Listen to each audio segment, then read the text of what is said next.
Hello friends. Java language सीखने की series में आज हम देख रहे हैं हमारा पहला लेक्चर इंट्रोडक्शन टू जावा। सबसे पहले बात करते हैं हिस्ट्री ऑफ जावा की। जावा लैंग्वेज बनी थी 1991 में और इसे बनाया गया था सन माइक्रो सिस्टम कंपनी के अंतर्गत एक प्रोजेक्ट के रूप में, जिसे लीड किया था जेम्स गोसलिंग ने।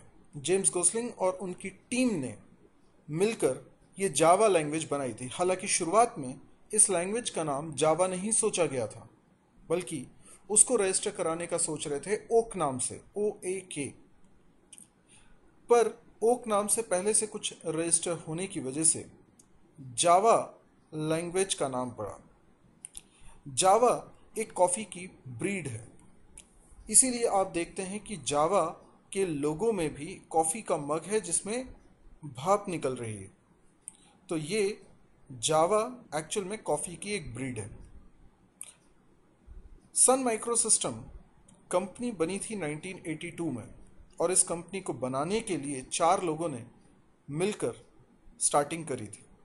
इन 4 लोगों में से एक व्यक्ति हैं Vinod Khosla. He is an Indian और IIT दिल्ली से पास आउट है। इसके बाद इन्होंने स्टैनफोर्ड यूनिवर्सिटी से अपना मैनेजमेंट का कोर्स किया था। इन चारों ने मिलकर 1982 में जब ये कंपनी स्टार्ट की तो पहले क्वार्टर से ही प्रॉफिट शो होने लगा था। हालांकि विनोद खोसला ने 2 साल बाद ही इस कंपनी को छोड़ दिया था। आगे चल के इस कंपनी में ही जावा लैंग्वेज का जन्म हुआ। जावा लैंग्वेज शुरुआत में एक प्रॉब्लम का सॉल्यूशन के रूप में डेवलप की गई थी। Sun micro system company appliances के लिए सॉफ्टवेयर्स बनाती थी। अलग अलग तरह के डिवाइसेस के लिए सॉफ्टवेयर बनाने के लिए उन्हें अलग अलग कोडिंग करनी पड़ती थी, चाहे फिलॉसफिकली वो एक ही काम क्यों ना कर रहे हैं।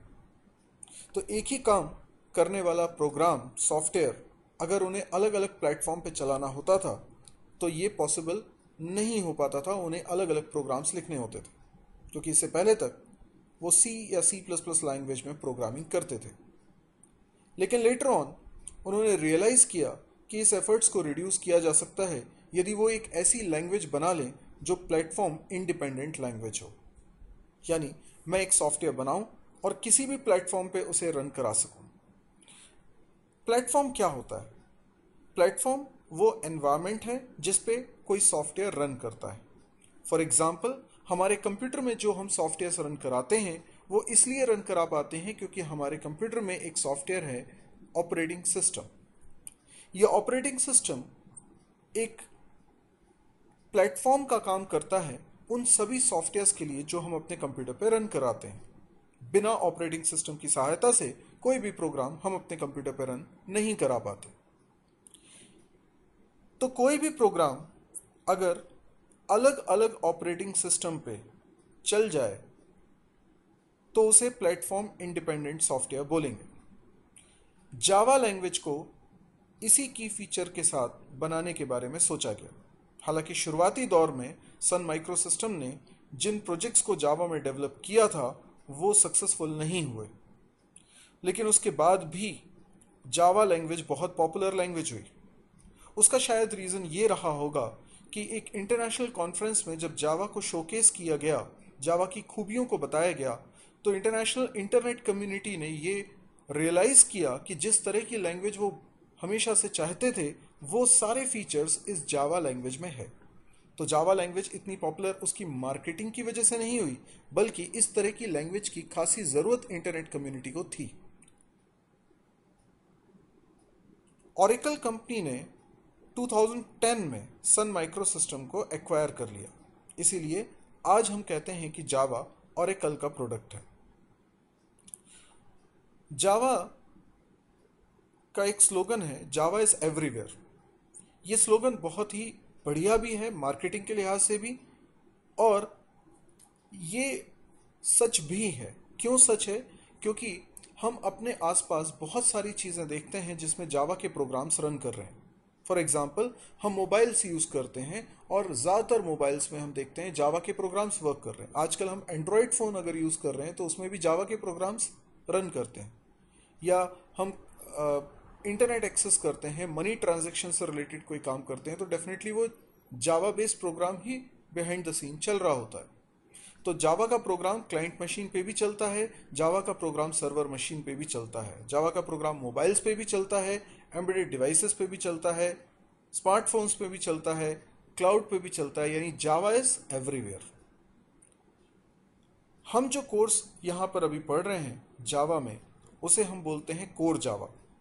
यानी आपको जावा के ये डिफरेंट फ्लेवर्स भले ही सीखने हो, जैसे मोबाइल के लिए आपको जावा सीखना है या सर्वर के प्रोग्रामिंग के लिए आपको जावा सीखना है, तो आपको अलग अलग लाइब्रेरी पढ़नी होगी, अलग अलग चीज़ें पढ़नी होंगी जावा में।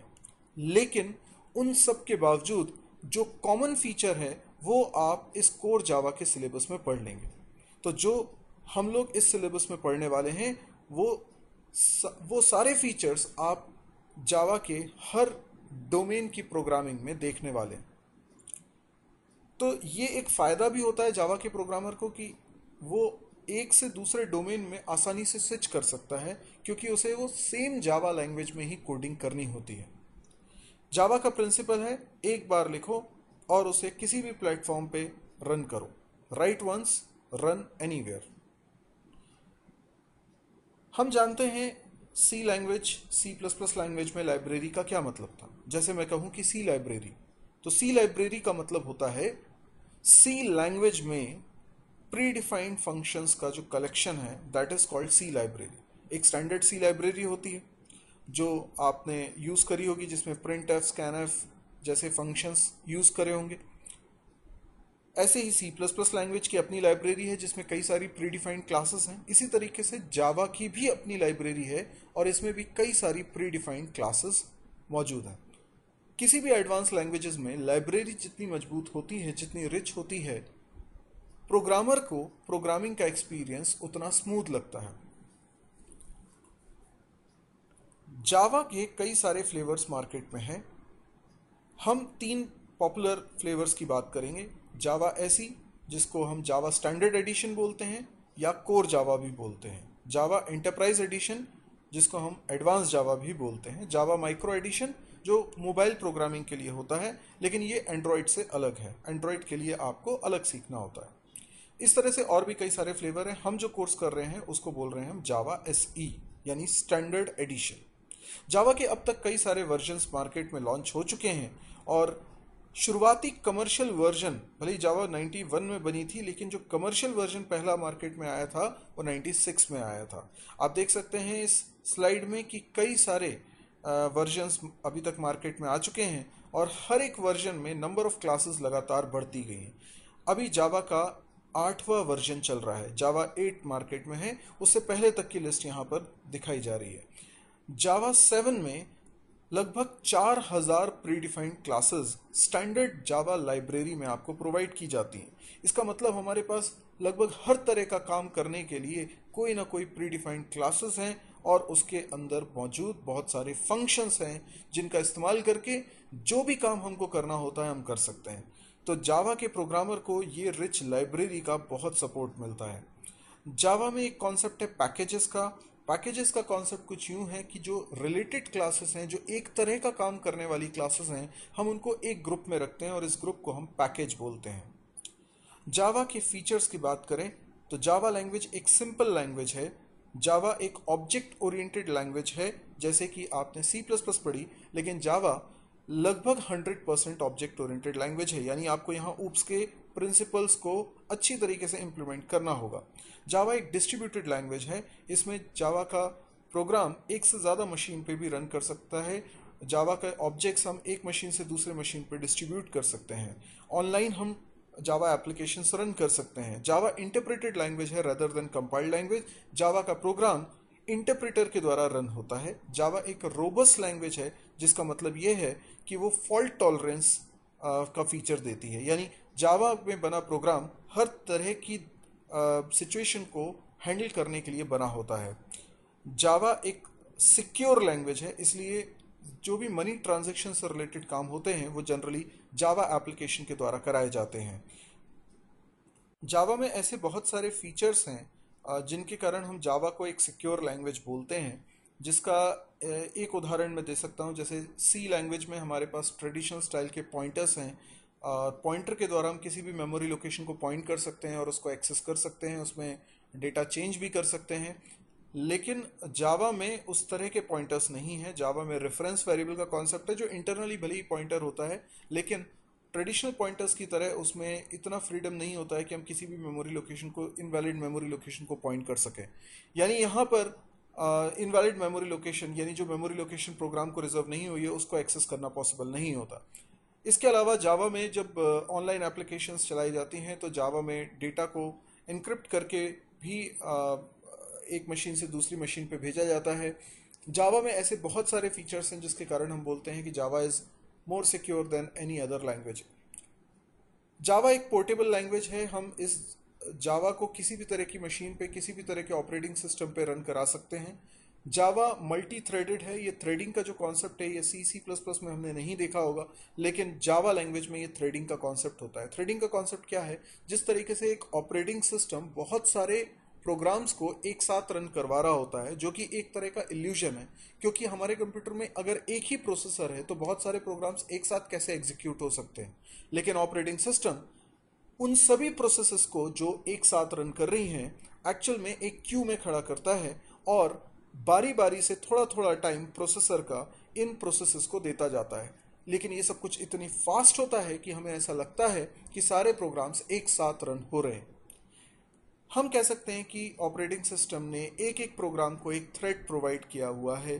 वो थ्रेड जो प्रोग्राम को कनेक्ट करता है प्रोसेसर के साथ ताकि उसका एग्जीक्यूशन हो सके। इसी तरह का कुछ कॉन्सेप्ट हम जावा के प्रोग्राम के अंदर भी ला सकते हैं। यानी जावा में हम दो कोड ऐसा लिखें जो पैरेलली रन करा सकते हैं, दो ऐसी एक्टिविटीज़ जो एक दूसरे पर डिपेंड नहीं कर रही हैं, यानी कोई भी पहले कंप्लीट हो जाए कोई फ़र्क ना पड़ता हो। ऐसी दो एक्टिविटीज़ को अगर हमें साइमल्टेनियसली रन कराना है तो हम जावा में थ्रेडिंग के कॉन्सेप्ट को यूज़ कर सकते हैं। फॉर एग्ज़ाम्पल, हम एक जैसे एम एस वर्ड आप लोग यूज़ करते हैं तो आप टाइपिंग भी कर रहे हैं, साथ में स्पेलिंग भी चेक हो रही है, तो ये दो काम एक साथ हो रहे हैं। या हम कोई गेम बनाना चाहते हैं, एक तरफ टाइम भी चल रहा है, दूसरी तरफ हमारा प्लेयर मूव भी कर रहा है, तो दो काम एक साथ, दो कोड एक साथ कैसे चल रहे हैं, तो उसके लिए हम थ्रेडिंग का कॉन्सेप्ट यूज़ करते हैं। तो ये एक कॉन्सेप्ट हमारे लिए नया हो सकता है। इसके अलावा जावा में गार्बेज कलेक्टर का कॉन्सेप्ट है। यानी जैसे आपने सी प्लस प्लस में देखा होगा, एक डिलीट नाम का कीवर्ड होता है जो डायनेमिकली मेमोरी एलोकेट हम कराते हैं न्यू कीवर्ड की मदद से। उन मेमोरी ब्लॉक्स को रिलीज करने का काम करता है डिलीट कीवर्ड। अब ये रिलीज क्यों करता है? तो हमें मालूम है कि जो मेमोरी ब्लॉक्स हम न्यू कीवर्ड की मदद से सी प्लस प्लस में बनाते थे, वो मेमोरी ब्लॉक्स तब तक डिस्ट्रॉय नहीं होते थे जब तक प्रोग्राम एंड ना हो जाए। तो अगर हमें उस मेमोरी ब्लॉक की अब कोई ज़रूरत नहीं है, फिर भी वो मेमोरी कंज्यूम करके बैठा रहेगा, तो ये हमारे प्रोग्राम के स्पेस कंजम्पशन को बढ़ा देता है। तो ये अच्छा प्रोग्राम नहीं माना जाएगा। इसीलिए हम चाहते हैं कि अगर कोई मेमोरी ब्लॉक अब यूज़ नहीं हो रहा है तो उसकी मेमोरी रिलीज़ हो जाए। और यही वजह थी कि सी प्लस प्लस में डिलीट कीवर्ड यूज़ होता था, लेकिन यहाँ पे जावा में डिलीट कीवर्ड हटा दिया है। क्यों हटा दिया है? क्योंकि जैसे सी प्लस प्लस में यदि हम डिलीट लिखना भूल जाए, क्योंकि ये प्रोग्रामर की जिम्मेदारी होती है कि वो डिलीट लिखे और उस मेमोरी ब्लॉक को रिलीज कराए जो न्यू की मदद से बना है। लेकिन अगर हमने वो डिलीट नहीं लिखा, हम भूल गए, हमें उसकी इंपॉर्टेंस नहीं समझ में आई, तो वो मेमोरी ब्लॉक एग्जिस्ट करेगा थ्रू आउट द प्रोग्राम और वो मेमोरी कंज्यूम करके बैठा रहेगा, जो कि गलत है। तो हम ये चाहते हैं कि डिलीट लिखना ना भूलें, पर इसकी गारंटी कैसे हो? तो जावा ने कहा कि आप डिलीट मत करिए, जो ब्लॉक्स अब यूज नहीं हो रहे हैं उनको डिलीट करने की जिम्मेदारी एक स्पेशल प्रोग्राम की है जिसको हम बोलते हैं गार्बेज कलेक्टर। और ये गार्बेज कलेक्टर आपके प्रोग्राम के एग्जीक्यूशन के दौरान बीच में कभी भी चल सकता है, जेवीएम से चलाएगा और जब भी वो चलेगा तो वो उन मेमोरी ब्लॉक्स को रिलीज कर देगा जिनकी अब ज़रूरत प्रोग्राम में नहीं है। तो डिलीट की जिम्मेदारी जो अभी तक प्रोग्रामर पे थी, वो जिम्मेदारी हम अपने नेक्स्ट लेक्चर में ही कुछ बहुत ही इंपॉर्टेंट चीज़ें देखने वाले हैं जिसको बड़े इत्मीनान से आप लोग पढ़िएगा। खासतौर पे इंस्टॉलेशन से रिलेटेड बातें या जावा का पहला प्रोग्राम एक्सप्लोर करने से रिलेटेड बातें। यदि आपको ये वीडियो पसंद आ रहा हो तो आप इसको ज़रूर लाइक करिए। आपको अगर लगता है कि ये वीडियो यूज़फुल है तो आप अपने दोस्तों के साथ इसको शेयर भी कर सकते हैं। और यदि आपको लगता है कि इसमें कुछ आपको कुछ समझ में नहीं आया या किसी बात पे आप डिटेल में बात करना चाह रहे हैं या आपको कुछ कहना है, कुछ क्वेश्चन पूछना है या कुछ शिकायत करनी है या कुछ सुझाव देना है तो आप कमेंट के ज़रिए अपनी बात कह सकते हैं। आप इस चैनल को ज़रूर सब्सक्राइब करिएगा क्योंकि इस तरह के बहुत सारे वीडियोस अभी आपके पास आएंगे और पूरी जावा सीरीज़ मैं यहाँ पे अपलोड करूँगा। तो आप लोग इस चैनल को ज़रूर सब्सक्राइब कर लीजिएगा। Thank you.